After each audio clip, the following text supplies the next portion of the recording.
Iniziamo? Ma io direi. Allora, stavo dicendo che noi abbiamo fatto uscire la nostra puntata soltanto una settimana fa, forse poco di più, perché tu ti sei covizzato, quindi abbiamo dovuto aspettare un po'. Benvenuti nella rubrica I fatti di Manuel. Vabbè, Benvenuti nella rubrica. No, vabbè, chiaro. chi ti segue sui social sa perfettamente che c'è stato un piccolo intoppo, ma intoppo superato. Quindi eccoci qui in studio. Oggi accanto a noi c'è una persona esperta di caffè. Abbastanza esperta di caffè, poi vi diremo che potete trovarlo anche su YouTube e approfittiamo della sua presenza per fargli un sacco di domande. Introduci. Allora, io ti scrivo proprio quello che ci avevo scritto nello script, come abbiamo fatto prima. Io ho uno script con scritto: siamo qui pronti con i nuovi volti dell'imprenditoria abruzzese, bla bla estemporanea. Più a voce alta. Ok, bla bla estemporanea. L'ho scritto. Tanto considera che se urli i nostri sistemi non azzerano. Non vanno in saturazione. Quindi puoi anche, ma secondo te? Allora io per questo ho qui un guru io del podcast. ti lasciavo acquistare roba che non. Ok. Poi visto le storie che sei andato. Allora sì, tu non so se hai ascoltato almeno parte o comunque la scorsa puntata episodio. zero. Abbiamo raccontato quelle che sono le nostre passioni, perché oggi parleremo della tua attività e in più vedremo quali sono i tuoi hobby, quali sono le tue passioni. Nel primo episodio abbiamo visto le nostre passioni. Lui è un appassionato di soft air. Ogni domenica o quasi spara nei boschi. Spara nei boschi. Ok. Mentre la tua passione? Mentre la mia passione è la palestra e ti dirò, sono stato dal nutrizionista ieri, sono ingrassato 2 kg e mi è caduta una grossa depressione addosso. Guarda, dalli a me sto punto, tanto dove ce ne sono 20, ce ne sono 22 in più, che problema c'è? Che problema c'è? La settimana che viene proverò il digiuno. No, il digiuno intermittenza. Quello sì. Ok. Quello fa bene anche. Ci provo. Mi ha detto provaci, se te la senti, provaci. Un giorno a settimana, niente di che. Ah, ok, un giorno a settimana. Hai già eletto il tuo giorno di digiuno? Penso il martedì. Già il lunedì è tutto dire. Non vado in palestra, il martedì sai magari un calo di zuccheri. Quindi il martedì, ok, un martedì di defaticamento sia da attività che da cibo. Bene, quindi non fatichi né fuori né dentro. Ammazzo, digiuno. Digiuno, però, ecco. Però? Posso prendere un caffè la mattina. Vabbè, almeno.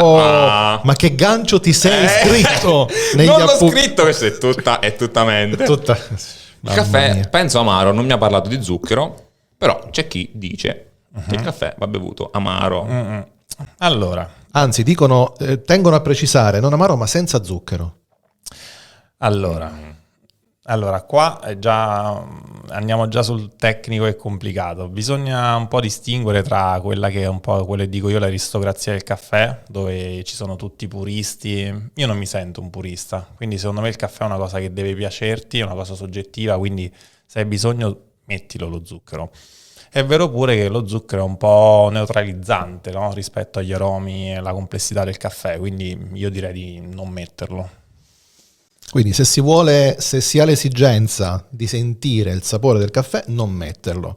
Se l'esperienza prevale su questa esigenza, mettiamoci anche perché poi secondo me quando si cerca di rendere tutto troppo complesso, troppo sofisticato, poi si perde l'essenza. Cioè che rimaniamo in 10 amanti del caffè, che beviamo il più particolare che non piace a nessuno, non ci guadagna nessuno, tra virgolette. Infatti. Invece diffondiamo una cultura del buon caffè, anche se zuccherato, ma che sia buono e di qualità. Voglio fare una domanda a Simone. Hai detto il nome dell'ospite? Lo sai che mentre parlava fermo! Lo sai che mentre parlava ci stavo pensando. Ho detto, ci hai raccontato un po' del caffè, ma voi non sapete chi è che sta parlando. Allora, qui davanti a voi, no, è vero, davanti a noi, ma voi ascoltate Claudio Calvisi. Claudio Calvisi oggi ci racconterà un po' come ha creato questa sua attività, perché in realtà tu sei partito come imprenditore, comunque sia da un'azienda di famiglia che mi sembra di ricordare, perché comunque mi hai già accennato in passato, è partita da tua nonna fondamentalmente. Sì. Quindi se vogliamo partire dagli albori, com'è che da tua nonna poi nel tempo sei arrivato al caffè? Guarda, se fosse una serie TV sarebbe uno spin-off, no?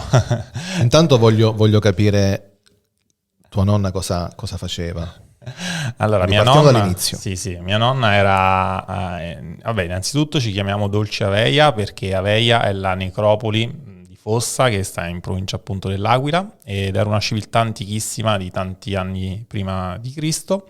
E quindi siccome mia nonna e mio padre erano di Fossa, il luogo appunto dove sorge questa necropoli, oramai più di 50 anni fa mia nonna faceva i dolci più buoni di tutto il paese e nella tradizione abruzzese i dolci, soprattutto le mandorle e le nocciole di cui la nostra vallata aquilana era ricca, erano una tradizione imprescindibile in un banchetto, in un battesimo, in un matrimonio. E tante donne magari non sempre sapevano farsi in casa i dolci, quindi mia nonna era il punto di riferimento per tutto il paese per essere quella a cui tutti andavano a chiedere i dolci quando il figlio si sposava o in un'occasione. Allora lì mio padre disse facciamone un business, portiamo questi dolci buonissimi in città che appunto 50 anni fa sembrava la missione impossibile quando invece Fossa si trova a 10 km dall'Aquila e disse vendiamoli, portiamoli nelle centinaia di botteghe che animano il centro storico dell'Aquila e quindi li iniziò a produrre in maniera appunto sistematica partendo appunto dall'affiancamento di mia nonna, alle ricette di mia nonna e niente, e da lì siamo nati. Dicevo poi a Manuel quindi che tu sei partito con i dolci, sei arrivato al caffè, che comunque diciamo ti sei andato un po' a spostare da quello che era il target di Dolci Aveia. Allora guarda, mi è venuto facilissimo. Innanzitutto noi produciamo sia dolci che liquori tipici abruzzesi, quindi la nostra prerogativa imprescindibile è essere appunto figli delle ricette tipiche della nostra zona.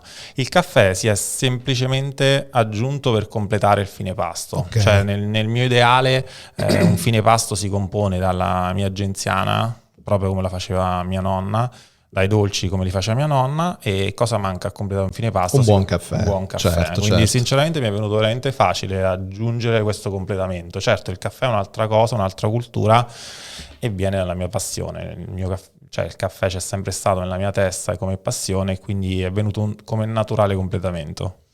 Che poi sta andando anche bene, io vedo che su YouTube fai dei numeri, insomma. Sì, guarda, io non li guardo troppo i numeri perché poi essendo che io su YouTube parlo solo di caffè non è che sto proprio lì a guardare quante visualizzazioni faccio, però l'altro giorno YouTube mi ricordava che festeggiavo 1 milione di visualizzazioni. Ok. Cioè, 1 milione di visualizzazioni di un canale tematico solo esclusivamente dedicato al caffè è un bel numero. Sì, sicuramente, perché poi ci sono tutta una serie di coefficienti da calcolare, da vedere, perché molte volte numero di iscritti, ma poi alla fine visualizzazioni basse, sono iscritti che sono lì a non far nulla, mentre le interazioni sono quelle più importanti. Sì, io infatti ricevo tantissimi commenti perché poi secondo me su YouTube mancava.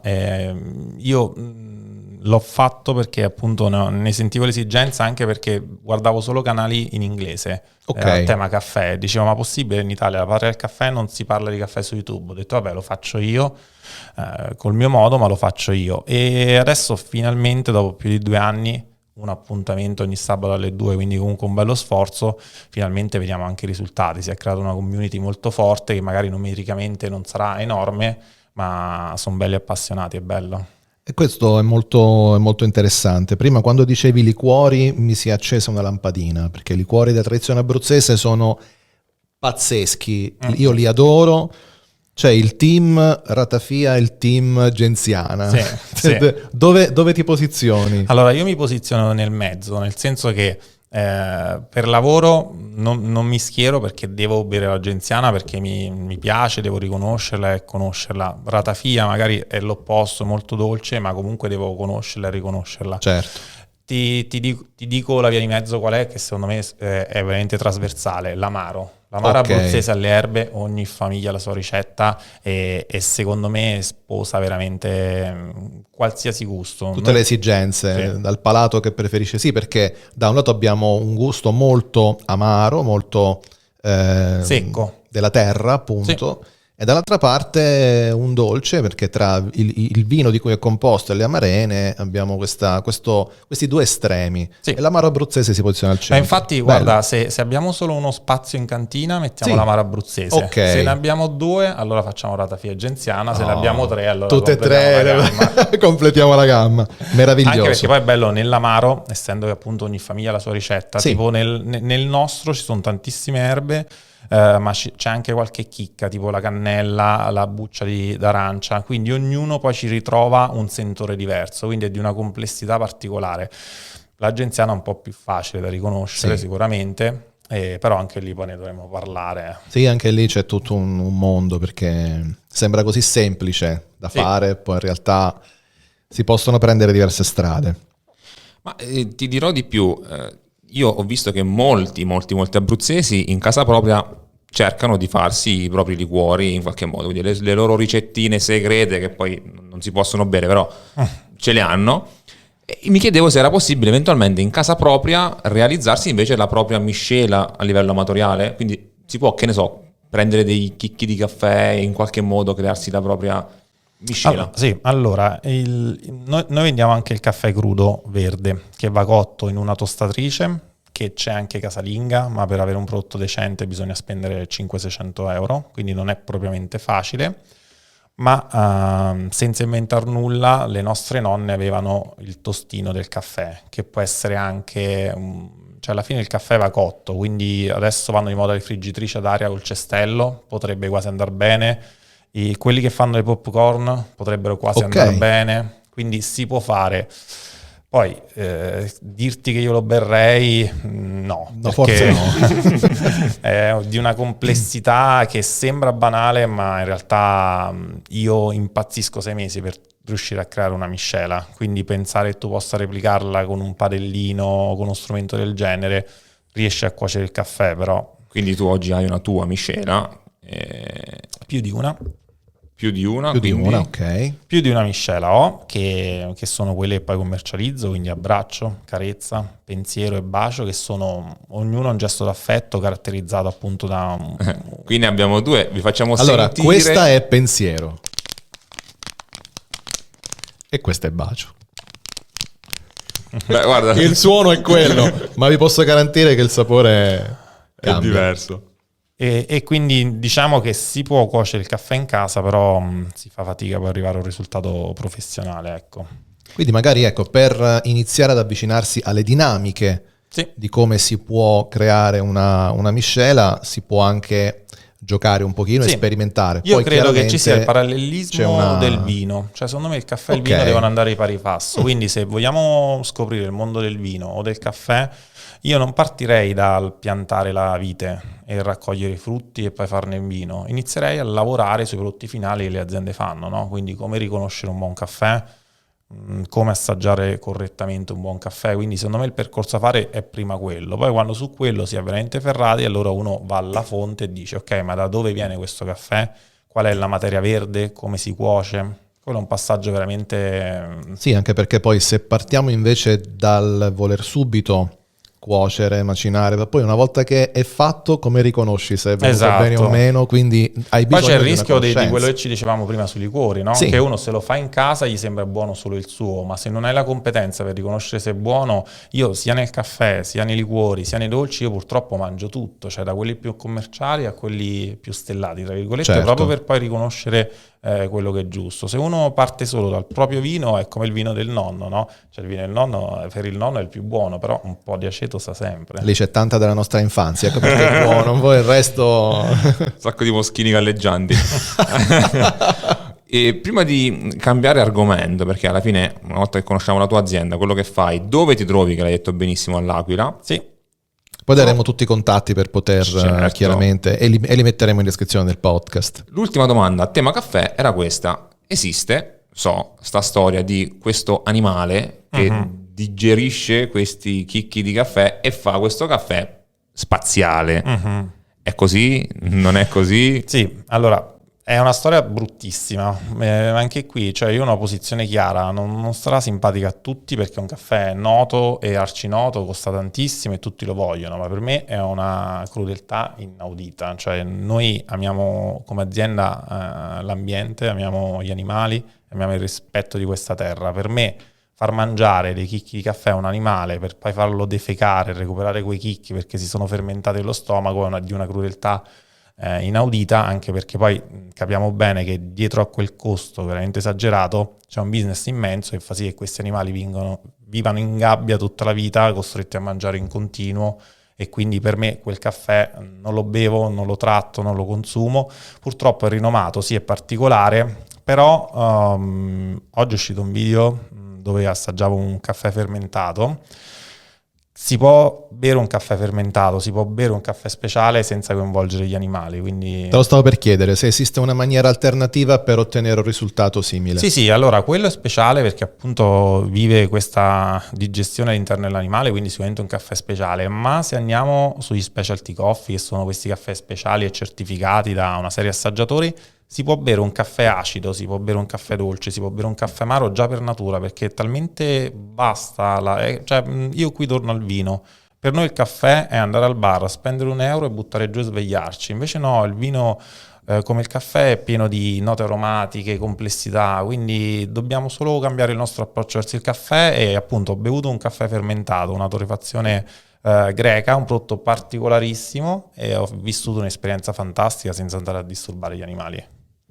Perfetto. Dagli animali passiamo a quello che significa your business. Che your business è il tuo business, quindi la tua attività, la tua impresa, ma anche i fatti tuoi. E quindi quello che accade fuori dall'azienda, che spesso serve, anzi non spesso, serve quasi nella totalità dei casi per ricaricare le batterie. Noi ci siamo confidati nella puntata scorsa mettendo un po' sul tavolo le nostre passioni che fuori dal lavoro, fuori dagli impegni ci permettono di ricaricare le batterie. Come ricarichi tu le tue batterie? Era più facile parlare dell'azienda. Lo sappiamo, perché l'azienda fa parte del quotidiano, fa parte, ma poi ogni tanto...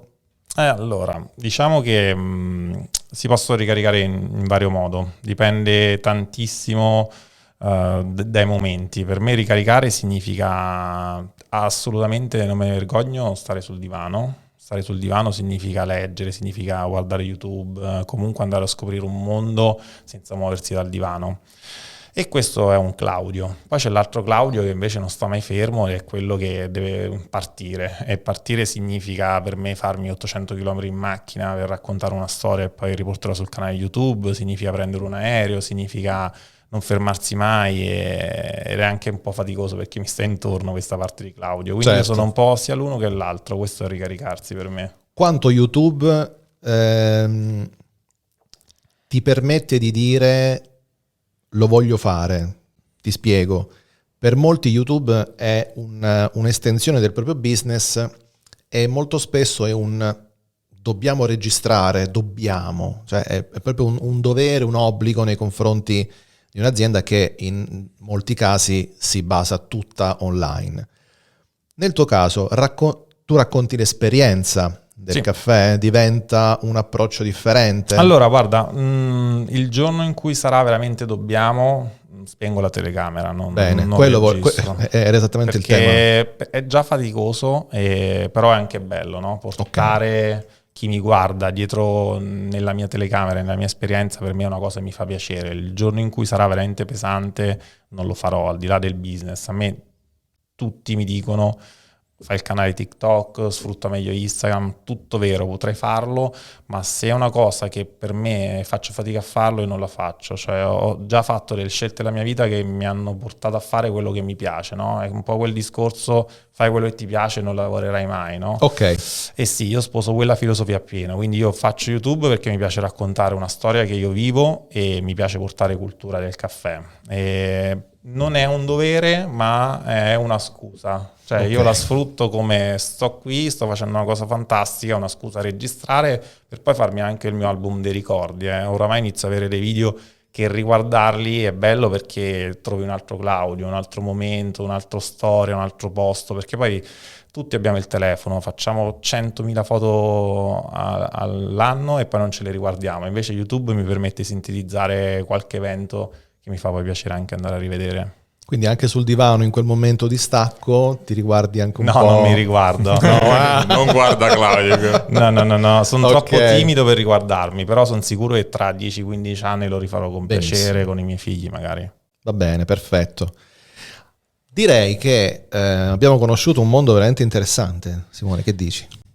Allora, io non sono un grosso appassionato di caffè, non ne bevo tantissimo, però sì, effettivamente è un mondo interessante.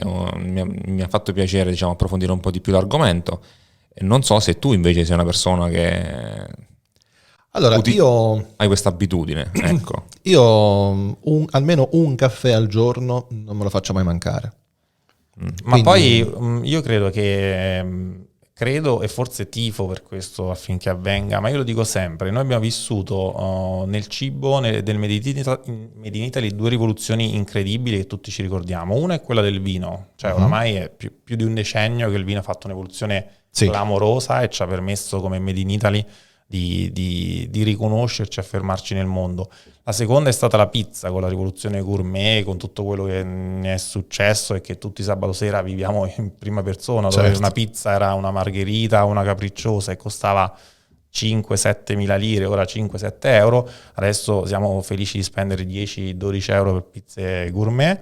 La prossima sarà il caffè e il caffè se lo merita, perché vi ripeto, al di là di quello che poi noi beviamo c'è un mondo dietro e spero che l'Italia lo sappia cogliere, perché Starbucks purtroppo ce lo sta insegnando. Onestamente, quale pensi debba essere il prezzo appropriato, un prezzo giusto per un caffè? Allora, anche qui ti do la risposta di Claudio, mi cancelleranno le certificazioni che ho dei miei studi di caffè, perché non è la risposta che magari chi mi ha formato in questi anni vorrebbe sentirsi dire, ma ti ripeto, non voglio far parte dell'aristocrazia degli intenditori del caffè, cioè io Ok. voglio essere uno che il caffè lo capisce, lo riconosce, lo produce, ma non per una nicchia, cioè io voglio fare un prodotto popolare che piaccia a tutti, poi sicuramente di più alta qualità. Per me il prezzo giusto è quello che già c'è, quindi indipendentemente da quanto lo pagate, quello è già giusto. Quello che per me è fondamentale è offrire al consumatore un'alternativa. Quindi se il tuo caffè lo offre a €1, il tuo bar, scusami, lo offre a €1, è giusto che rimanga a €1, però il tuo bar deve essere in grado di dirti: guarda Simone, questa settimana Claudio mi ha portato una miscela speciale, invece che €1 costa 2. Vuoi fare questa esperienza? Però secondo me dovrebbe anche essere formato diversamente il consumatore. Ok, vuoi fare un'altra esperienza? Perfetto, gli piazza davanti sto caffè, io lo assaggio da profano, magari non percepisco quelle differenze che ha con il caffè che di solito, sì, magari è un po' più forte, un po' più leggero. Secondo me proprio il barista, chiamiamolo così, Sì. dovrebbe essere formato in maniera tale da far capire al cliente la reale differenza di un caffè piuttosto che un altro. Senti questo retrogusto, è dovuto da... Sì, infatti poi quando vai da Starbucks nella roastery di Milano, cioè Starbucks ci ha messo 100 anni per arrivare in Italia, ma quando l'ho fatto alla grande, non ha aperto una caffetteria a Milano, ma ha aperto una roastery, quindi una torrefazione dove dentro ci sono 100 ragazzi bravissimi, formatissimi, che ti fanno pagare un caffè a €4, ma te lo spiegano, no?